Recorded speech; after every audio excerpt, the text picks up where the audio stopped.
Bismillahirrahmanirrahim. Assalamualaikum warahmatullahi wabarakatuh. Waalaikumsalam. Selamat malam dan salam sejahtera bagi kita sekalian. Yang terhormat Mas Jubir, alhamdulillah sudah bisa bergabung kembali bersama kita sekalian. Yang saya hormati, saya cintai dan saya banggakan rekan-rekan jurnalis yang tidak pernah absen untuk membersamai kami dalam rangka penegakan hukum tindak pidana korupsi. Sesuai yang disampaikan tadi oleh Mas Jubir bahwa pada malam hari ini kami akan menyampaikan terkait dengan penetapan tersangka pengembangan perkara dugaan tindak pidana korupsi terkait kuota haji untuk penyelenggaraan ibadah haji Indonesia tahun 2023 tahun 2024.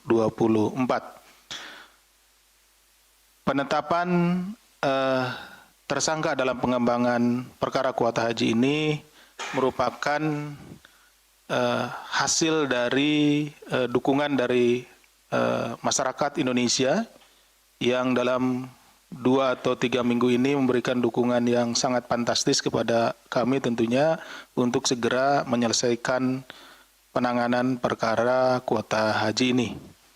Untuk itu sekali lagi pada kesempatan ini saya secara pribadi maupun kelembagaan mengaturkan terima kasih yang besar-besarnya kepada seluruh masyarakat dan tentunya juga khusus kepada rekan-rekan jurnalis yang mendukung kami dalam penanganan tindak pidana korupsi, khususnya penanganan perkara kuota haji ini. Pada hari ini Senin tanggal 30 Maret tahun 2026, kami akan menyampaikan perkembangan penyidikan perkara dugaan tindak pidana korupsi terkait kuota haji untuk penyelenggaraan ibadah haji tahun 2024-2023. Sebelumnya, kami akan jelaskan bahwa saat ini yang sudah ditetapkan sebagai tersangka dan sudah dilakukan upaya paksa berupa penahanan yaitu 2 orang, yaitu Saudara Yeceki selaku Menteri Agama periode tahun 2020 tahun 2024 dan Saudara IAA alias GA selaku mantan staf khusus dari Menteri Agama tersebut. Dalam perjalanannya ada 2 klaster yang kami tangani. Yang pertama adalah bagaimana kuota haji itu kemudian ditetapkan 50% walaupun di dalam undang-undang sudah diatur ditetapkan 92% untuk haji reguler dan 8% untuk haji khusus. Nah, ada alur perintahnya untuk menetapkan kuota haji itu dibagi 50% dan 50%. Jadi 50% untuk haji reguler dan 50% untuk haji khusus. Kemudian ada klaster kedua, yaitu klaster di mana terkait dengan aliran dana, ya. Dari pembagian kuota haji yang 50%, kemudian ada aliran dana yang diterima oleh oknum pejabat di Kementerian Agama. Jadi dikumpulkan oleh pihak swasta, ya, dalam hal ini pemilik atau dari travel penyelenggara haji, kemudian diserahkan kepada oknum tersebut. Selama ini yang kami ketahui dan juga rekan-rekan juga mungkin ketahui di media sosial dan di masyarakat, banyak yang menyampaikan atau menggaungkan bahwa tidak ada uang yang masuk gitu ya, kickback gitu ya, pengembalian uang gitu ya, seperti itu. Nah, kami ingin berfokus kepada pengembalian uang tersebut bahwa sesungguhnya kami telah menemukan, ya, penyidik telah menemukan adanya aliran dana atau uang yang diberikan oleh pihak swasta ini kepada oknum yang ada di Kementerian Agama, tentunya secara berjenjang, ya, dan sampai pada pucuk pimpinannya. Nah, untuk itu kami berfokus kepada pihak-pihak yang ada pada travel penyelenggara haji ini yang mengkumpulir sejumlah uang dan memberikan kepada oknum di Kementerian Agama. Untuk itu maka dalam perkara ini KPK kembali menetapkan 2 orang tersangka, yaitu 1 Saudara ISM selaku Direktur Operasional PT Makassar Toraja Maktor, dan 2 Saudara ASR selaku Komisaris PT Raudah Eksati Utama sekaligus Ketua Umum Asosiasi Kesturi. Sehingga sampai saat ini jumlah yang telah ditetapkan sebagai tersangka berjumlah 4 orang. Tapi tentunya ini tidak akan berhenti sampai di sini, karena tadi ada klaster yang satunya lagi tentunya dari pihak penyelenggara negaranya maupun dari pihak swastanya juga akan kami cari, kami kumpulkan bukti-bukti, sehingga dengan bukti-bukti yang cukup, setelah ditemukan bukti yang cukup, akan kami tetapkan juga sebagai tersangka.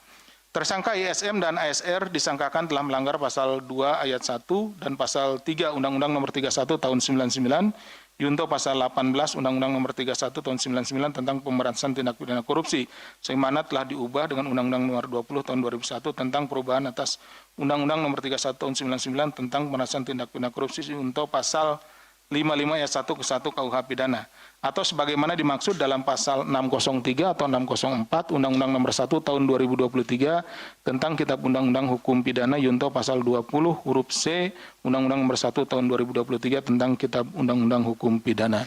Jadi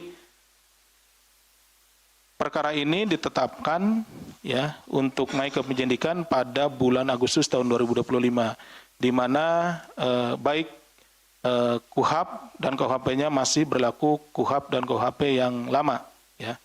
Undang-Undang Nomor 8 Tahun 1981 dan KUHP yang lama.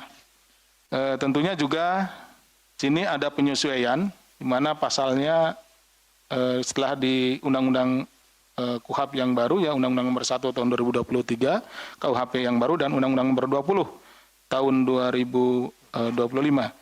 KUHP yang baru, maka pasal 3 dan pasal 2 di Undang-Undang Nomor 31 Tahun 99 itu kemudian ditarik menjadi pasal 603 dan 604 di Undang-Undang Nomor 1 Tahun 2023 tentang KUHP yang baru. Adapun peran tersangka ISM dan ASR dalam konstruksi perkaranya adalah sebagai berikut. 1. Dalam lanjutan penanganan perkara ini, penyidik menemukan adanya peran aktif para tersangka dalam pengaturan pengisian kuota haji khusus tambahan yang tidak sesuai dengan ketentuan peraturan perundang-undangan, serta adanya pemberian sejumlah uang kepada penyelenggara negara. Nah, ini jadi ada 2 tadi klasternya, ya. Tersangka saudara ISM dan ASR bersama-sama dengan saudara FHM selaku Dewan Pembina Forum Sathu, serta pihak-pihak lainnya melakukan pertemuan dengan saudara YCK dan IAA dengan maksud untuk meminta penambahan kuota haji khusus yang melebihi ketentuan 8% sebagaimana diatur dalam peraturan perundang-undangan, hingga dalam prosesnya dilakukan pembagian kuota haji reguler dan khusus dengan skema 50-50. Tadi seperti saya sampaikan, ada klaster di mana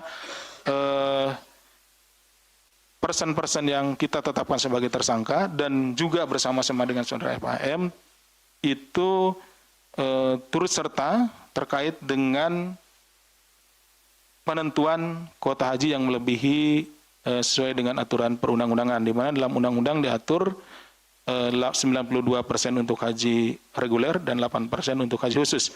Tapi pada kenyataannya kemudian ditetapkan untuk haji khusus dan haji reguler sama-sama 50%. Selanjutnya kedua tersangka, saudara ISM dan saudara SR bersama-sama dengan pihak Kementerian Agama mengatur pengisian kuota haji khusus tambahan bagi perusahaan-perusahaan yang terafiliasi dengan PT Makassar Toraja atau Maktor, sehingga memperoleh kuota haji khusus tambahan termasuk kuota haji dengan skema percepatan keberangkatan T0. T0 itu jadi yang berangkat, yang daftar tahun itu dan berangkat di tahun yang sama. Jadi tidak ada menunggunya. Ya, sehingga itu bayarannya menjadi lebih mahal. Tersangka ISM diduga memberikan sejumlah uang kepada IAA sebesar 30.000 US dollar serta kepada saudara HL selaku Direktur Jenderal Penyelenggaraan Haji dan Umroh Dirjen PHU Kementerian Agama sebesar 5.000 US dollar dan 16.000 SAR. Atas perbuatannya tersebut, PT Makassar Toraja Maktor memperoleh keuntungan tidak sah atau illegal gain pada tahun 2024 mencapai sekitar 27,8 miliar. Ini hasil perhitungan kerugian keuangan negara yang dilakukan oleh auditor. Sedangkan tersangka ASR diduga memberikan sejumlah uang kepada saudara IAA sebesar 406.000 US dollar. Atas pemberian itu, 8 penyelenggara ibadah khusus PIHK yang terafiliasi dengan tersangka ASR juga memperoleh keuntungan tidak sah pada tahun 2024 dengan total sebesar 40,8 miliar. Ini juga hasil perhitungan dari auditor. Penerimaan sejumlah uang oleh IAA dan HL dari para tersangka diduga sebagai representasi dari saudara Yaceki selaku Menteri Agama pada saat itu. Karena rekan-rekan sekalian perlu ketahui bahwa saudara IAA adalah staf khusus dan di beberapa kesempatan saudara Yaceki selalu menyampaikan kalau ada urusan langsung menunjuk saudara IAA. Penetapan tersangka dalam pengembangan perkara dugaan tindak pidana korupsi terkait kuota haji yang kami sampaikan hari ini adalah klaster para pihak swasta yang melakukan perbuatan melawan hukum dan memiliki peran krusial dalam proses penetapan pembagian dan pengisian kuota tambahan, serta adanya pemberian atau kickback ya, kepada oknum ya, Kementerian Agama, yaitu saudara Yaceki selaku Menteri Agama pada saat itu melalui saudara IA sebagai representasinya. KPK masih terus mendalami dan menelusuri peran pihak-pihak lainnya, baik pada klaster ini maupun klaster yang lainnya. Progres positif dalam penetapan tersangka ini sebagai langkah cepat dari KPK dalam melakukan penyidikan perkara ini merupakan dorongan dan juga dukungan dari publik yang kami terima beberapa waktu ini. Dan tentunya penyidik juga masih terus akan melengkapi berkas penyidikannya agar bisa segera limpah ke tahap penuntutan.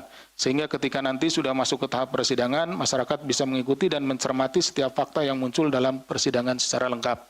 Jadi kami juga berharap apa yang dilakukan oleh masyarakat, pengawasan masyarakat dan dukungan masyarakat terhadap kami tidak hanya pada proses penyidikan ini, tetapi juga terus bisa dilanjutkan pada proses selanjutnya, yaitu pada tahap penuntutan di persidangan dan sampai ada vonis yang berkekuatan hukum tetap. Sehingga kita bisa bersama-sama mengawal proses ini sampai bisa selesai. Dalam penanganan perkara ini, KPK juga menyampaikan apresiasi dan terima kasih atas dukungan publik yang tinggi kepada kami.